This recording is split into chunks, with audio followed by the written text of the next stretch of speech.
Welcome back to LifeLens TV, where we dive deep into the stories that shape our nation.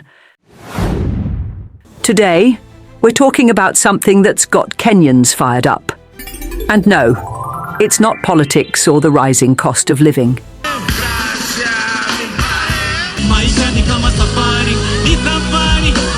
It's about the artists who performed during Kenya's 61st Jamhuri Day celebrations.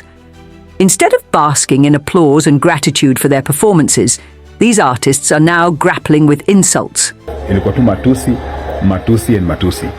online attacks, and even leaked phone numbers. So why are Kenyans so angry? What's really going on here? Buckle up, because we're about to unpack it all. And Matusi in the city, they became too much. Picture this. Legendary artists like Gidi Gidi, Jua Cali, and Daddy Owen hit the stage, performing classics that had the crowd singing along.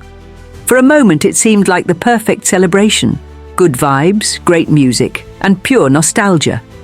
But just hours later, the applause turned into outrage. Some of these artists found their personal phone numbers plastered all over social media. And the calls started flooding in. Not calls of admiration, but insults. Thousands of them. And Matusi in the city, they became too much. Take Daddy Owen, for example. By Friday morning, his phone was ringing non-stop. Most of these messages are just insults. Kenyans are too bitter, he said. Unable to cope with the relentless negativity, he stopped answering calls from unknown numbers altogether. And it wasn't just him. Veteran artist Gidi Gidi took to Facebook to share his frustration after a blogger leaked his number. He tried to keep things light, asking callers to at least use Kiswahili or English so he could understand them. But the situation was anything but funny. Here's the thing. This backlash isn't really about the artists themselves. According to Mr. Lenny, a veteran performer, Kenyans are directing their anger at the government, but taking it out on the artists. Think about it. Jamhuri Day is a state function. These artists didn't organize it. They were invited to perform. As Mr. Lenny put it, we have bills to pay and families to support. This is our job. Yet, some Kenyans seem to think that by performing, these artists were endorsing the current government. But as Mr. Lenny clarified, this isn't about politics. It's about professionalism. And then there's the big elephant in the room. How much were these artists paid? Rumours are swirling that some pocketed as much as 600,000 Kenya shillings or more for their performances. While that's an impressive figure, Mr. Lenny was quick to set the record straight. We negotiated as professionals. Whether it was 1 million Kenya shillings or less, it's business. Interestingly, he also noted that this administration pays artists better than previous governments. Our current president recognizes our work. Before we were paid peanuts, so I can't complain, he said. While the backlash has been loud, not everyone is against the artists. Comedian Butita came to their defense, urging Kenyans to let artists do their jobs. It was a great performance by legends. That was splendid, he posted on social media. Even Jaguar, who performed for the first time at a national celebration, brushed off the criticism. For him, it wasn't about the money, it was about honouring Kenya's heroes. Seeing Kenyans jam to a song I did over a decade ago shows me I created something legendary, he said. Jaguar, who's no stranger to public scrutiny, even found humour in the situation. Some calls were business-related, others were youth asking for jobs. You can't please everyone, also hating is free.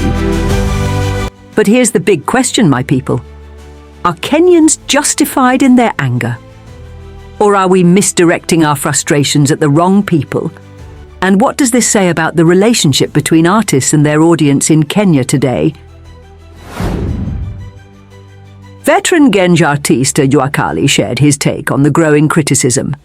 And he wasn't holding back. According to him, the outrage directed at artists is misplaced. Whether or not there's a government in place, Kenyans will still celebrate national holidays like Jamhuri Day, he said. For Jua Cali, these celebrations transcend politics. They are about honouring Kenya's journey and milestones.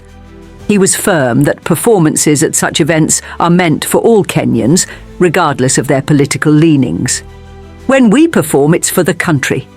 It's about celebrating the history of Kenya, not endorsing any political figure, he emphasised. Jua Cali pointed out that the backlash came mainly from a vocal minority online. Platforms like X, formerly Twitter, he said, amplify the negativity, but they don't necessarily represent the majority.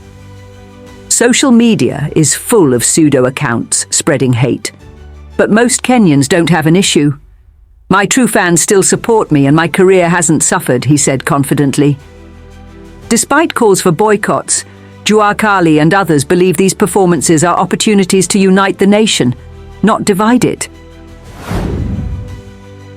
Producer and veteran musician Tabu Osuza weighed in, explaining that while Kenyans are frustrated with the government, there's a clear line between the government and the nation itself. We are the nation. Performing on Jamhuri Day is not about endorsing the government, it's about celebrating Kenya. People are looking for someone to blame, and unfortunately the artistes are becoming the scapegoats, he said. Osuza noted that unless a song specifically praises the government, performing at a national celebration should not be seen as politically motivated. The backlash seems tied to ongoing anti-government sentiment fueled by economic hardships and protests that have rattled the country since June. For some Kenyans, any association with President William Ruto's administration is seen as an endorsement. Take, for instance, the rap duo Wadaliz, who were criticised for their Mashujaa Day performance of Anguka Nayo.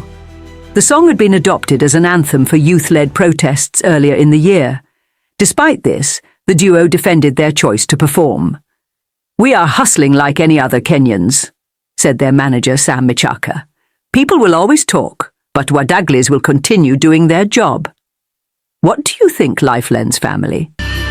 Should artistes distance themselves from national celebrations to avoid being dragged into political controversies, or are they justified in doing their job?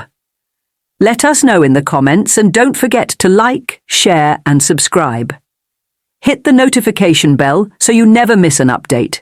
Stay tuned for more thought-provoking content right here on LifeLens TV. Until next time, goodbye and stay informed.